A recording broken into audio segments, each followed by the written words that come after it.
Hi, my rock stars. Yeah, you. I'm talking to you. You. I'm a rock star and you're a rock star too. Welcome to my rocky life. I'm about to show you a video. Sensitive subject matter. Caution. Warning. You don't want kids to see this. And if you're very sensitive about animals and animal cruelty, caution. But it's a message that I need to share. Folks, listen. This is the message. And I'm not saying that I've never been guilty of what I'm about to show you. I repeat, I'm not saying that I've ever been not guilty of what I'm about to show you. Caution before I show you. This is very sensitive and it's very, very sad. You don't want children to see it, and if you're very sensitive, you don't want to see this either.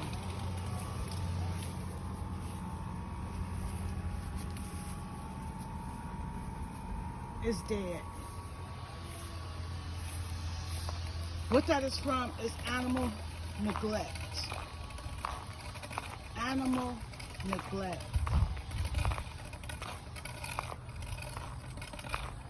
No, the little dog didn't die because the parents are dead. I watched the dog become more and more neglected over the weeks. I don't know what was going on with the family, but it probably would have just been better to let the dog go free so that somebody could see it, possibly turn it into the SPCA, give it some water, maybe take it in themselves, but to just leave the little dog there to die because something happened to you, because something changed in your circumstances, is absolutely cruel. I've been guilty of animal neglect. That's why I feel like I don't even deserve another animal ever in my life. Ever. But I was a different person then. And I was a sick individual. I will never forgive myself for that. Even though I've been forgiven by the Lord, I will not forgive myself, and that's okay. I don't have to forgive myself for everything. I don't. The dog that I have now, I didn't ask for. It was given to me. But I know this much.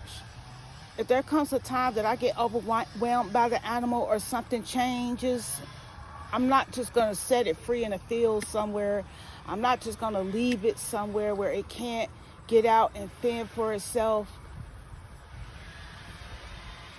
I'm just not going to do that. If you can't take care of your animal, you need to give it a shot at life. Turn it into the SPCA, even if they euthanize the dog, even if they euthanize the animal or whatever type of animal it is. It's better than just leaving it there to die like that. Afraid, alone, feeling abandoned, hurt, hungry, thirsty. It didn't never ask to be your pet. It didn't ask to be your pet. The animal didn't ask to come into your life. And then the animal gives you unconditional love just to have that type of treatment in return. Now, I know things happen. But if you can help it at all, do better by your animal. Do better by it. Like I said, it was better to set the animal free, if you ask me, than to let it be helpless in that cage, and then they had it blocked in where nobody could see it.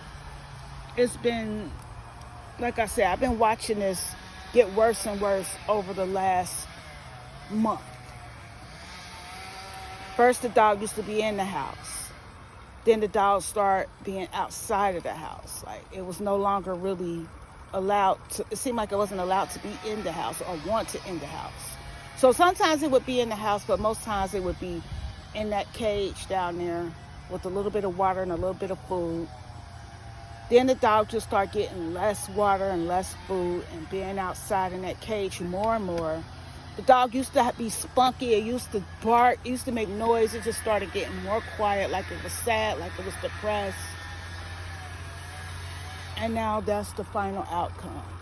At least the little animal's out of misery now. People take on animals and they think that it's cute, and they do it. A lot of us do it just to have a pet. A lot of us have anxiety and issues, and we need emotional support. It just seems like the most of the times when we get an animal is for selfish reasons. And then most of us, not most of us, but a lot of us, I'm not going to say most, but where I come from, it's a lot of us.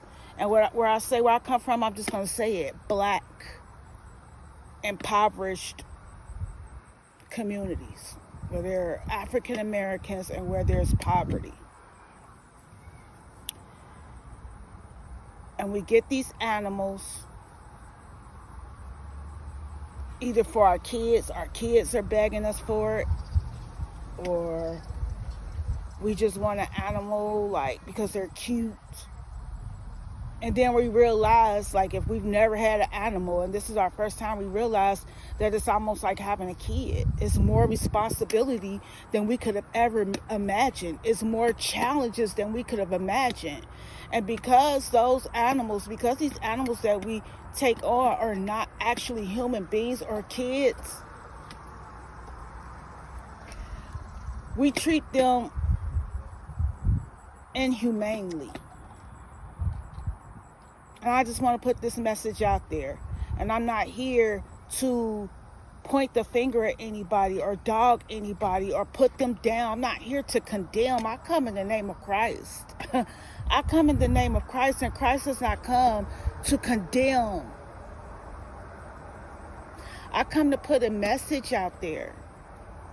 We have to do better by these animals. We have to do better by these animals. Don't just jump into getting an animal if you don't have the money, if you're not financially stable. If you are not financially stable, 9 times out of 10, you cannot afford to have that animal.